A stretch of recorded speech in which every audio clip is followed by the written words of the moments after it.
Bago tayo magumpisa mga chong, pakilike muna na tong video na malaking tulong na iyan sa ating munting channel. Well, mukhang napamahal na talaga ang dating cruiser big man ng Terra Firma Jeep na si Christian Sanhardinger sa kanyang dating kupunan na Barangay Ginebra, San Miguel. Well, ayon pa sa report, kaya nag-resign ito si Sistan sa Terra Firma Idol. Ayon nga neto sa pamamalakad ng kupunan at syempre sa Barangay Ginebra lang niya gusto maglaro. Kaya no choice si Sistan kundi ang mag-resign na lamang. Pero malabo na ngang makabalik ito si Sistan sa Ginebra at ito ay ayon mismo sa statement ni Coach Tim Con. Well, sa kabilang dako, punta naman tayo sa import na Magnolia na si Ricardo Ratcliffe na swerte pa rin dahil nabigyan nga ng second chance na Magnolia Management ngayong PBA Commissioner's Cup. Well, ayon pa sa ating trusted source, nag-uusap ito si Coach Chito Victolero at ang nasabing import na kung saan ni-remind ni Coach Chito sa import ang tunay na role neto sa kupunan at syempre pina-aware din ni Coach Chito ang maaring consequence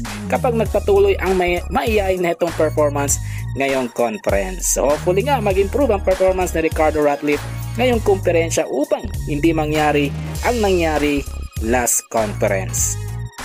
Panguli sa ating balita mga chong, patungkol naman sa bagong big man ng Barangay Ginebra San Miguel na si Troy Rosario na mainamin matapos maging isang kabarangay. Well, ayon pa sa latest interview, inamin mismo ni Troy Rosario na masaya siya at ang kanyang pamilya dahil isang team na lamang ang kanilang sinusuportahan dahil dati nga ay TNT Tropang Giga at Barangay Ginebra. Dagdag pa ni Troy Rosario, kung papalarin ay gusto niya nasa Barangay Ginebra na siya magretiro bilang isang basketballista. Well mga chong, nandito na lang ang ating balitang PBA at syempre huwag kalimutan mag-subscribe at i-like itong video bilang pagsuporta. So this is Channel B once again.